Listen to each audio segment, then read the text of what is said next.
لیکن اس کے علاوہ معین شخص ہوگا دجال. یہ معین شخص جو دجال ہوگا اس کے بارے میں بھی ایک تو بالکل متفق علیہ چیزیں ہیں. نمبر ایک کہ وہ شخص ہے، قطعی ہے، یقینی ہے، اس کا حلیہ بھی حضور صلی اللہ علیہ وسلم نے احادیث کے اندر بیان کیا. دوسری بات یہ کہ اس کے ہاتھ میں قوانین قدرت، گویا کہ تسخیر کائنات گویا کہ نقطہ عروج کو پہنچ چکی ہے. تمام اختیارات الہی تقریباً اس کے ہاتھ میں آ چکے ہوں.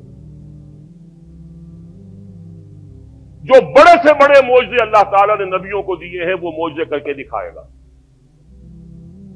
وہ مردہ کو زندہ کرے گا،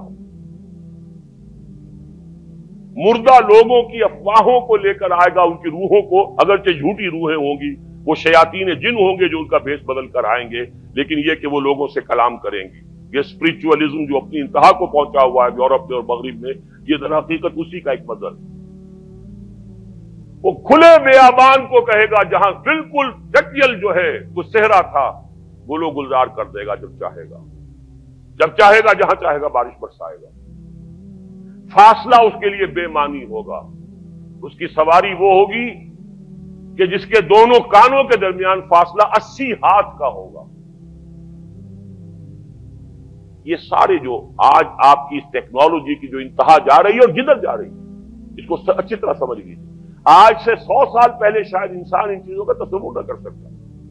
وہ کوئی سواری ایسی بھی ہو سکتی ہے جس کے دو کانوں کے درمیان کا فاصلہ جو ہے وہ 80 ہاتھ کا ہو. آپ کے یہ سارے جیٹس جو ہیں وہ کیا ہیں؟ ان کے رڈارز جو لگے ہوئے ہیں، دونوں کان ہیں ان کے. اس کا ایک قدم اگر مدینے میں ہوگا تو دوسرا بیت المقدس میں ہوگا. اس کی آواز پوری دنیا میں سنی جائے گی. سنی جا رہی ہے کہ نہیں؟ یہ ساری قدرت، ساری قوتیں، تسخیر کائنات کلیتاً ایک آدمی کو چیر کر دو ٹکڑے کرے گا، دونوں ٹکڑوں کو علیحدہ کرے گا، ان کے درمیان چلے گا اور پھر ان دونوں کو جوڑے گا اور کھڑا کر دے گا. احادیث میں ساری موجود ہے. سرجری جدھر جا رہی ہے کوئی عجب نہیں کہ وہاں تک آدمی پہنچ جائے. فریز کر کے تو یہ معاملہ اب ہو ہی سکتا ہے، لیکن یہ کہ ابھی اگلا اور قدم کیا ہوگا کچھ نہیں کہہ سکتے. یہ چیزیں تو ہے متفق علیہ. البتہ کچھ معاملات کے اندر احادیث میں کچھ اختلاف پایا جاتا ہے اور یہ مشکلات الحدیث میں سے. اور میں بھی چونکہ اس مسئلے میں اب تک بھی کسی درجے میں ابھی قطعیت کے ساتھ میں کوئی بات نہیں کہہ پا رہا ہوں، لیکن اب چونکہ گمان غالب کے درجے میں ایک رائے تک پہنچ چکا ہوں، اس لیے میں نے آج اس بات کو آپ تک پہنچانے کے لیے یہ عنوان اختیار کیا. اس لیے کہ حدیث میں جو آتی ہے تفاصیل، اس سے معلوم ہوتا ہے کہ یہ دجال دو دجل کرے گا. یا تو وہ دو دجل کرنے والے دو دجال علیحدہ ہیں، یا یہ دونوں دجل کرنے والا شخص ایک ہی ہے. بس یہ مسئلہ ہے کہ جو آج تک مجھ سے حل نہیں ہوا تھا، اب تک کہنا چاہیے آج تک نہیں.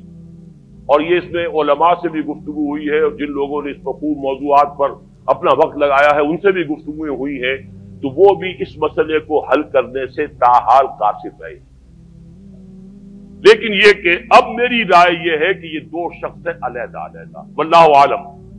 لیکن ایک رائے تک میں پہنچ چکا ہوں، اس لیے وہ رائے آپ کے سامنے رکھ رہا ہوں، اور آپ کے ذریعے سے وہ آگے بھی پھیلے گی تو اہل علم کے ساتھ جو ہے اس معاملے کے اندر تبادلہ خیالات کی بھی نوبت آئے گی انشاءاللہ. لیکن یہ کہ اس میں یہ بات قطعی اور یقینی ہے کہ اس طرح کا ایک شخص پیدا ہوگا. البتہ یہ کہ آیا وہ دو ہوں گے دو مختلف اوقات میں، یا ایک ہی ہوگا ایک ہی وقت میں، صرف اس میں اختلاف ہے. میرے نزدیک وہ دو ہوں گے. ایک وہ شخص جو جھوٹا مسیح ہونے کا دعویٰ کرے گا، المسیح الدجال. جیسے حضور نے فرمایا میری امت میں 30 دجال اٹھیں گے جو نبی کا دعویٰ کریں گے، جن میں سے 5-6 تو حضور کے اپنے زمانے میں اور آپ سے متصل اٹھ کھڑے ہوئے تھے. بعد میں محمد علی باب ہو، بہاءاللہ ہو، قادیانی اور نہ معلوم کہاں کون اٹھے ہوں گے، واللہ عالم. اسی طریقے سے ایک شخص مسیح ہونے کا دعویٰ کر کے کھڑا ہوگا، یہودی ہوگا. یہ ہے اصل میں وہ شے اور اس میں جو ان دونوں شخصیتوں کے مابین اگر کوئی ذرا سا اگر ابہام رہا ہے تو میں ایک حدیث بھی نوٹ کر کے لایا تھا، حضرت عبادہ ابن صامت رضی اللہ تعالی عنہ سے ہے، عن رسول اللہ ہے، انی حدثتکم عن الدجال حتی خشیت اللہ تعقلوا، میں نے تمہیں دجال کے بارے میں بہت سی باتیں بتائی ہیں تو مجھے یہ گمان ہوا کہ شاید تم اسے سمجھ نہ پاؤ۔ یہ اندیشہ خود حضور صلی اللہ علیہ وسلم کو ہوا ہے اور یہ سنن ابی داؤد کی روایت ہے۔ بہرحال میں جو کچھ عرض کر رہا ہوں کہ میں اس رائے تک پہنچا ہوں کہ یہ دو علیحدہ شخصیتیں ہیں۔ ایک تو یہ ہے کہ ایک مسیح الدجال کھڑا ہوگا یہ ایک دعویٰ کر کے کہ میں مسیح ہوں، چونکہ اس کا زمانہ بالکل قریب آ چکا، اس لیے میں آپ کو اس کے بارے میں خبردار کر رہا ہوں۔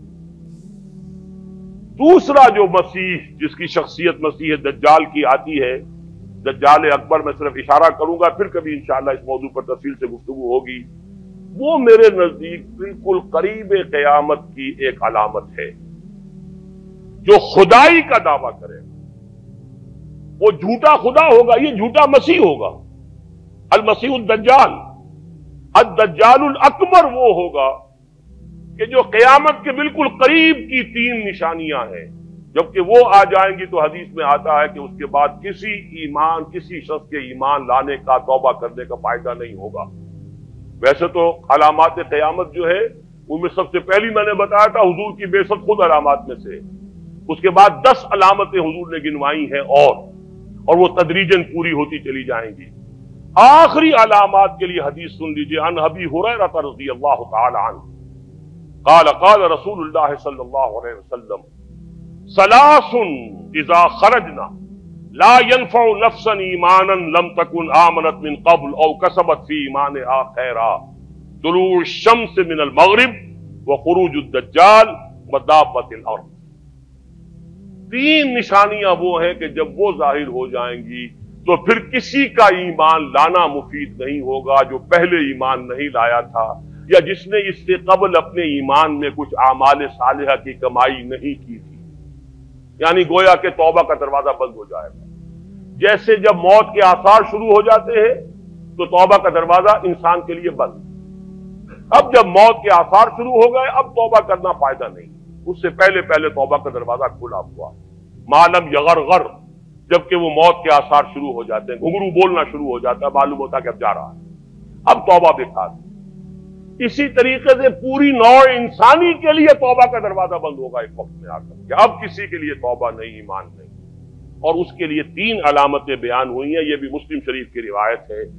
آپ نے فرمایا 3 چیزیں وہ ہیں کہ جب وہ ظاہر ہو گئیں تو پھر کسی کا ایمان لانا جو اس سے پہلے ایمان نہیں لایا تھا اور اپنے ایمان میں اس نے کچھ اعمال صالحہ کی کمائی نہیں کی تھی، اب قطعاً مفید نہیں ہوگا اس کے لیے ایمان لانا۔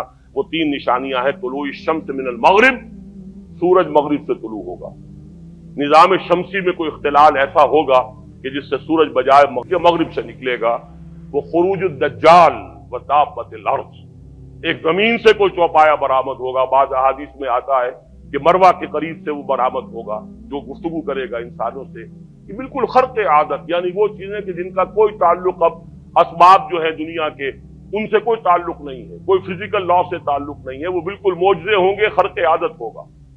اور خروج دجال، وہ دجال جو خدائی کا دعویٰ کرے گا، اور حدیث میں آتا ہے کہ بہت کم لوگ ہوں گے کہ جو اس کے سامنے رک سکیں گے، اکثر و بیشتر جو کمزور ایمان والے لوگ ہوں گے وہ اسے خدا تسلیم کر کے اس کی پرستش شروع کر دیں۔